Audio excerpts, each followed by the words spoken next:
only you know your true safety. You might tell people, I'm safe at home, it's fine, but I've been there as well. I know you might be being physically abused. You might be being sexually abused.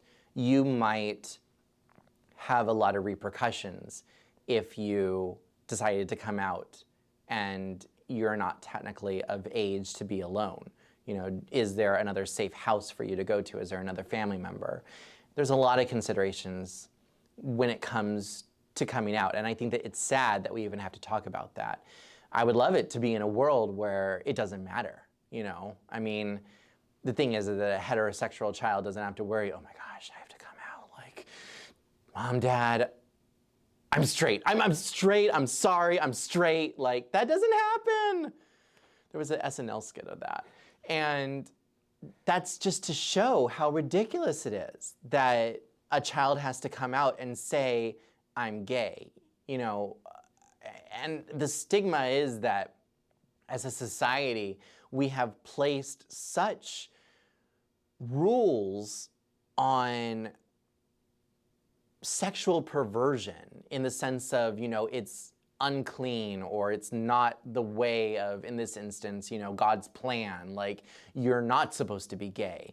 And so you look back at history and whether it was Greek or, Roman or whenever, like, the fact that they had open sexual relationships, whether you were straight or gay, and everything was seen as acceptable.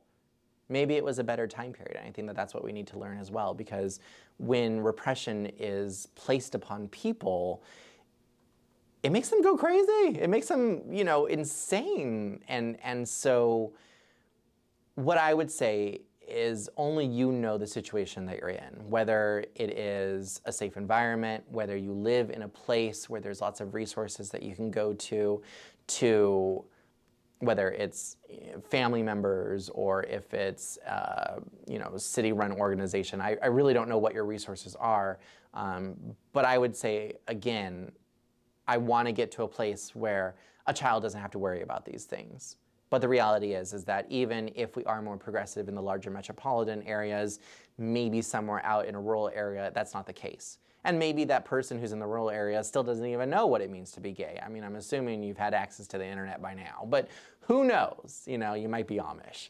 So there's lots of opportunities out there, for resources and to move. I mean, as I said, I moved, so that might not be the option for everyone, but it's hard to say, basically. So use your best instinct, use your positive resources around you. Even right now, we're still talking about, and this is the sad thing, I was just going to say, you use your teachers, but there's also states right now that are saying teachers can't even talk to children about their sexual preferences. And the fact that states are introducing these bills, it's bullshit. It really is. Like, because that might be the only resource that that child has, and you as a state have just taken that away. So I hope that when this is archived and you're looking back at this and you're thinking, my God, they were stupid. Yeah!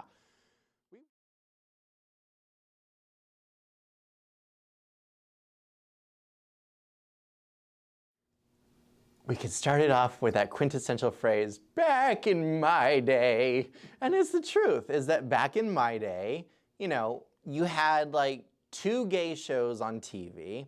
You had, a couple of magazine publications. I met my first boyfriend on gay.com. We had to go to a website to meet people. And I think that we were the forerunners of online dating.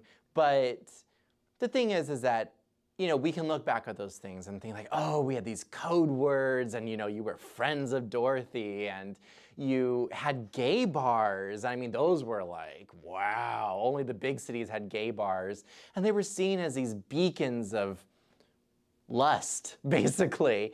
And it was fun. But fast forward,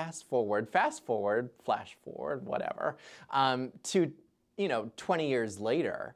And now gay bars are basically seen as, places that girls go to for their bachelorette parties.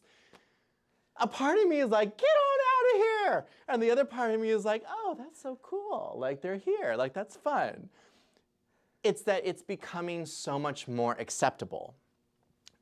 But that's here in California. You know, that also might be in like Atlanta and New York and places, you know, other places of metropolitan areas. But that's not the case in everywhere. You know, for me, myself, I love the South. It's backwards as all hell, but I love it. I love Georgia. I love Tennessee up until recently. Now I don't like Tennessee. But, you know, it's that idea. I want to have terra. I want to stand on the mountain, look over it, and just come into my big hoop skirt. That's my goal. But I went with the wind. So anyway, so that's, you know, I love the idea of it. But when I talk to people, I was in Savannah. It's a beautiful city. If you've never been, you should go. And I was at the gay bar that was there. And for me, it was like looking around, I'm like, gosh, it's so dead. Like there's like maybe like 10 people here. But it was cool to talk to people. And I started talking to this one guy, a little bit older than me. And so, you know, he was probably definitely around during the 80s and 90s when all the changes were happening. And he still lives in a very rural part of the Georgia, you know, landscape out there in the hills. And he's like, yeah, I drive like 4 hours to come here. You drive 4 hours to come to a gay bar with 10 people. You know, we drive 4 hours to go to Vegas, and that's like 10,000 people in a gay bar. But the point is that for him, that's his only family. That's his only gay resource, you know. People still come to Los Angeles, West Hollywood, you know, San Francisco as this mecca. It is their Oz. They've come to the Emerald City. Again, I'm old school, so I use lots of different, you know, analogies of gay icons. That, you know, it's sad, but you talk to a lot of younger kids, and for us, you know, Judy Garland is so important. They don't know who Cher is. I should just rip their card away from them. I mean, really? They don't know who these icons are, but it's because they've been replaced by new icons. And not only that, though, as I'm saying, is that, you know, I feel like it's no longer important to have those icons. You know, you don't need, oh my gosh, this is Judy Garland, like all the gays love her. Like, it's not necessary. Like, you are just a gay person. As a gay kid, you can like whatever you want. Like, it doesn't need to be, oh, all of us like the same person. Now, I think that like Drag Race is something that's different, but even then, the target audience is not kids necessarily. The target audience is more people, you know, in their 20s and 30s. So it's still kind of the remnant of that previous generation. So when you talk about kids today, you know, it really is a different experience. And so as I was saying with, you know, back in my days that we had all these things, I think that in the generations to come, I don't know if there's going to be gay bars. I mean, I would like to say like, hey, that'd be cool if it was, but who knows? You know, it might just become bars. Like, you know, it might even become bars. I mean, the way the people are going, it's probably going to become like some sort of vaping or like hookah or whatever bar or sparkling water. We have river and moat, whichever one you would like. Why would you want moat? Anyway, so, you know, I think that the whole point is that the bar was the social aspect.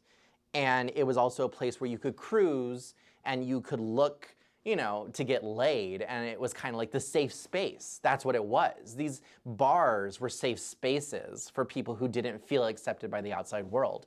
And so it's just so different.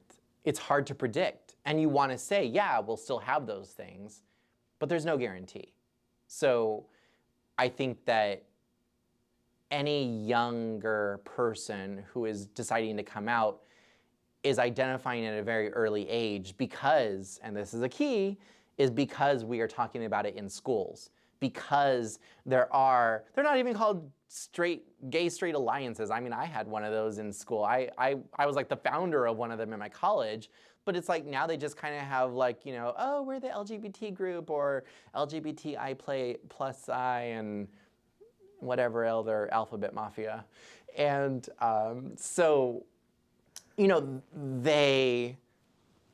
they're just kind of like, oh, we're the allies. And it's built more of allies too. That's the difference too. Like when I was working with them with Glendale Out, all these kids groups from schools are like 75% allies and 25% queer people. Now, ratio-wise, that works because there are technically lesser queer people than there are hetero people. But it's just the fact that everyone's being more supportive now. So who knows? I like the fact that everyone is having such a positive experience. And I like that right now we live in a city where we are being accepted and we are, you know, loved for who we are.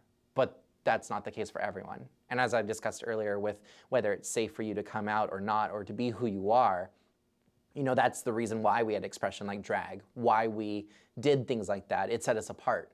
And if I can even pull into just relationships for a moment, you know, a lot of the older gay scene that I talk to, when it comes to marriage and adoption and things like that, I'm kind of met with like, that's what straight people do. Why do you want to do that? Like that's, ugh, don't be heteronormative.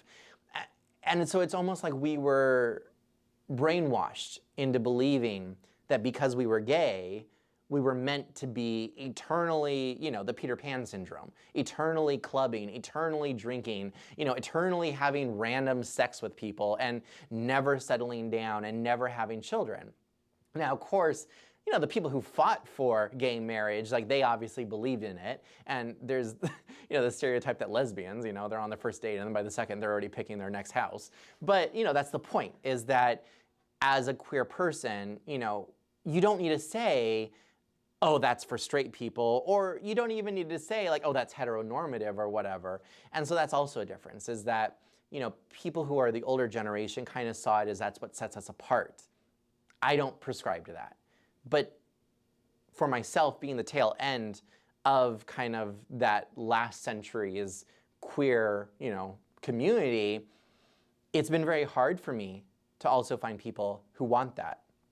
And I've been dating since I was 18 years old, and today I'm 36.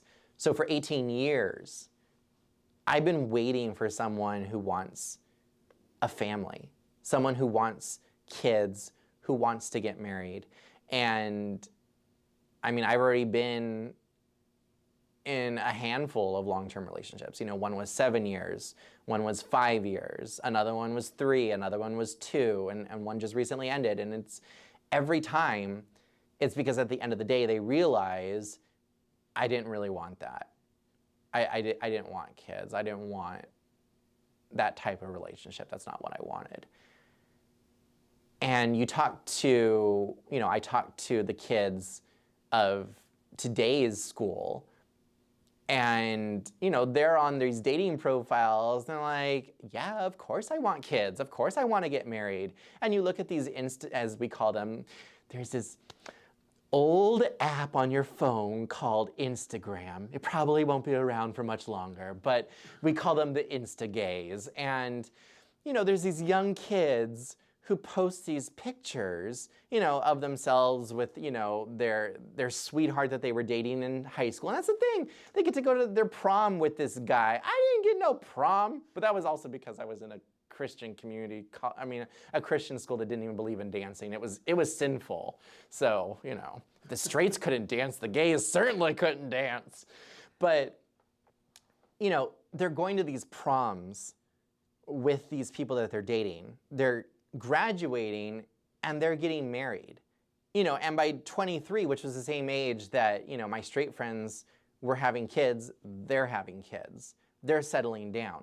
And I think it's because they're not being held by that stigma of, oh, that's heteronormative. Because for them, it's just being human.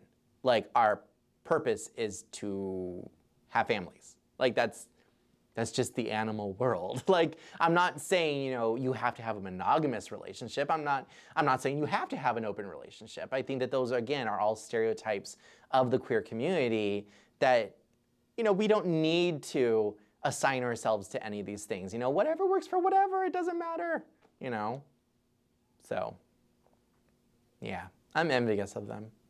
And I hope that one day my Prince Charming will come. I mean, I've been waiting since 1989, so we'll see what happens.